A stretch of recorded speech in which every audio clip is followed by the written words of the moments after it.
अतुल से निरंकुश senior DPO को 6 ब्रांचों ने मिल करके जो यहाँ दुर्दशा की थी, परिणाम हुआ कि कानपुर से जो गए, जो अपमान हुआ आपके सम्मान का, यहाँ से डीआरएम महोदय ने, जीएम महोदय ने उनका ट्रांसफर किया, एनएफ रेलवे उनको भिजवाने का काम किया गया। मित्रों, ऐसे कैसा हो, जिंदाबाद जिंदाबाद। 2 मिनट समापन कर रहा हूँ। ऐसी उपलब्धियां अगर बताना शुरू करूं 13 से लेकर 24 तक तो बहुत टाइम लग जाएगा। मित्रों, अभी हाल में 85 सेट पास पीटीओ सीनियर टीएमएस बंद किए थे।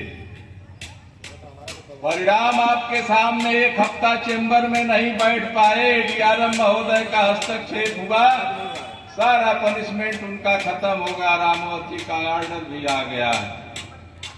राष्ट्रीय स्तर की समस्या बताओ भैया, बस थोड़ा सा 2 मिनट।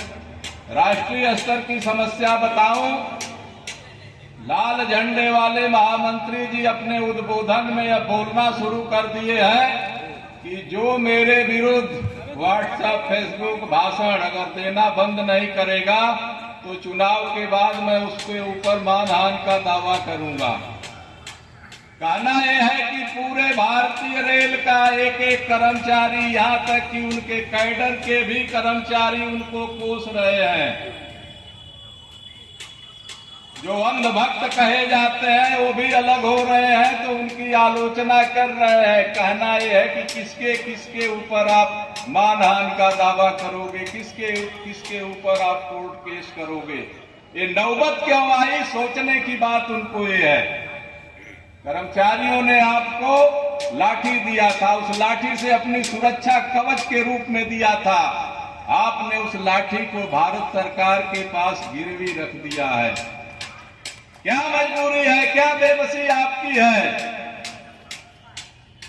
कि लोकसभा विधानसभा के चुनाव में आपका यूनियन कार्यालय भारतीय जनता पार्टी का चुनावी कार्यालय हो जाता है। चुनाव में जो स्थानीय स्तर के नेता है, राष्ट्रीय स्तर के नेता है, आप मंच साझा करते हो कि आपको लखनऊ में आने की जरूरत नहीं, हम चुनाव जिता के भेज देंगे।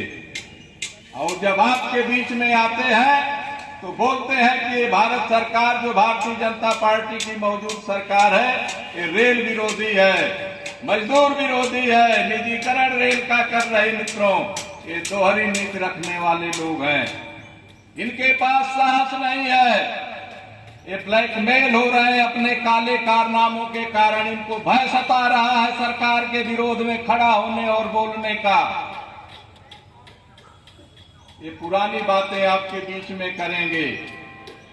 हमने हड़ताल कराया, हड़ताल में कितने लोगों की नौकरी गई, और नौकरी जिनकी गई उनके नेता फिर आ पाए नौकरी में कि नहीं, उनके कर्मचारी आ पाए नौकरी में कि नहीं। हड़ताल कराने वाला भी बंदा कौन था, वो भी आईआरएफ का उस समय अध्यक्ष सिविल का आदमी था। हड़ताल उस समय असंवैधानिक क्यों घोषित हुई थी, ड्यू डेट से 24 घंटा पहले उद्घोषणा हो गया था। हड़ताल में नौकरी किसकी गई थी, कोई लाल झंडे वाला जिम्मेदार नेता की नौकरी नहीं गई थी, सब अपना जो है जेल में चले गए थे। और जिन कर्मचारियों की नौकरी गई आज तक वो वापस नहीं आ पाए। मित्रों, हड़ताल पे ब्लैकमेल करके आईआरएफ के उस समय अध्यक्ष जॉर्ज फर्नांडिस जी श्रम मंत्री बने थे भारत सरकार में।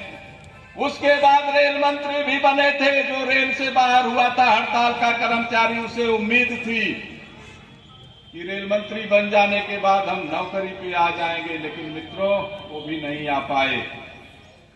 एक जिम्मेदार फेडरेशन एनएफआईआर, एक जिम्मेदार यूनियन एनसीआरएस के महामंत्री जी का उद्बोधन आपने सुना। आपके सुरक्षित भविष्य की जिम्मेदारी भी ट्रेड यूनियन के नेता की होती है। आंदोलन हमको कहां तक ले जाना है, कहां तक आपकी उपलब्धियों को लेके वापस आना है, कहां तक आपका भविष्य सुरक्षित रहेगा, ये भी नेता लोगों को ही देखना है। मित्रों, क्रांति वो किस काम की नहीं है कि कर्मचारी रोड पे आ जाए, भूखों मरे, उनके बच्चे दर दर की ठोकरें खाएं। मित्रों, ये भी इतिहास बताना चाहिए उन लोगों को। आज बात बड़ी बड़ी की जाती है, कर्म की बात अगर करिए तो मैं कह तो रहा हूं कि जब से हम लोग आए हैं देख रहे हैं आपके लाल झंडे का इतिहास, क्या क्या है आप बताओगे। अस्पतालों के टाई अप का आंदोलन हो रहा था तो आपके पुराने नेता आके पीछे से पीठ थपथपाते थे कि बहुत बढ़िया आंदोलन एनसीआरएस कर रही है। कानपुर में कोई अस्पताल रेलवे के पैनल पे नहीं था। होता था मित्रों क्या कि जब हमारा कर्मचारी गंभीर बीमार होता था तो या तो हाईलैंड भेजा जाता था या तो सेंट्रल अस्पताल नई दिल्ली भेजा जाता था, या तो जिसके पास बहुत पैसा होता था तो प्राइवेट इलाज कराता था, रिवर्समेंट के लिए अप्लाई करता था। यही भविष्य था हम लोगों का। आज चारों तरफ कानपुर परिक्षेत्र में चाहे वो रिजेंसी की बात करें, मधुराज की बात करें, मधुलोक की बात करें, भार्गव की बात करें, चांदनी की बात करें, कृष्णा नर्सिंग होम की बात करें, कुलवंती की बात करें, तुलसी अस्पताल की बात करें, मंगला अस्पताल की बात करें, सरल नर्सिंग होम की बात करें, मित्रों एक कोई जिंदाबाद जिंदाबाद जिंदाबाद।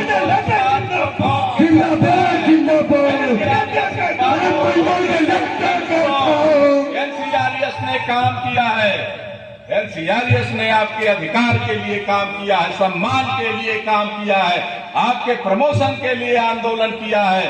कोई दूसरा भी बताने का काम करे कि किन किन जगहों पे किन किन मुद्दों को लेकर के इन दोनों ने बड़े आंदोलन किए हैं। 1 घंटा अगर किसी से सीनियर सेक्शन इंजीनियर का भी इन लोगों ने कहीं मुर्दाबाद किया हो तो अपने काम को बताने का काम करें। हमने तो किया है, हमारे कैडर ने किया है। मान्यता में नहीं थे, दवे जैसा बिगड़ेल डीआरएम, विवेक सहाय जैसे जीएम का घेराव ड्राइवर लाबी पे हमारे कैडर ने किया था, आंदोलन किया था। हरीशचंद्र जोशी जैसे जीएम का हम लोगों ने घेराव किया था।